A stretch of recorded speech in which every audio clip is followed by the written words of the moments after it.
Well, we've got everything back together, and you remember we put that initial charge in there. Got all the rest of the components put back together, and now you can see that the air conditioner is in fact cycling.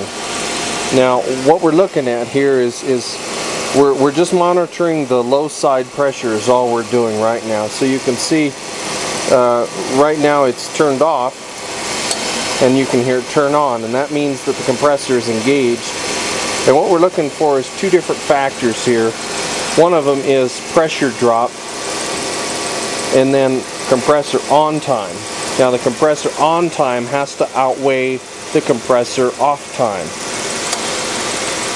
So when it gets down to the end, then we can count 1001, 1002, 1003, something like that, and we basically have to compare the two to make sure that the compressor is being engaged longer than it is when it's not. So the reason why is because when we rev the engine up, it's going to go a lot faster.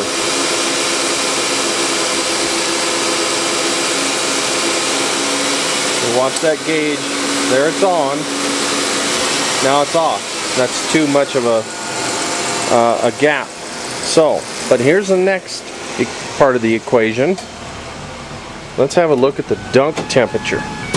Now, this is what we do. We put this on the middle duct and a medium high to even low. And as you can see,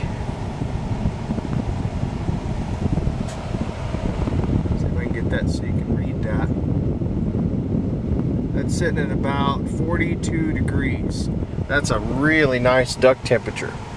Depending on the ambient temperature of the air around you, you should have at least 40 degrees. Sorry about the beeping.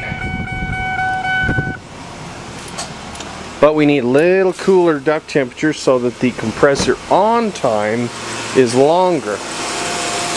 So what we do is we basically will turn this back on, and we're going to get a little bit more coolant in there. You can see by the sight glass it's going to start bubbling in there. We listen for our on time, make sure that our on time is within a certain spec, and that's one thing I'm looking for, is to see what the spec is on that on time. But basically you want shorter off times.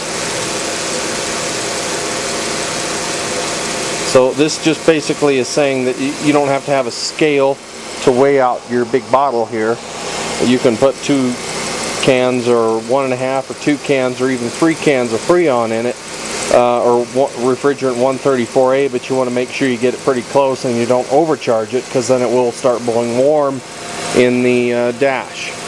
So I'm going to stop there, and we'll get back with you a little later on the conditions.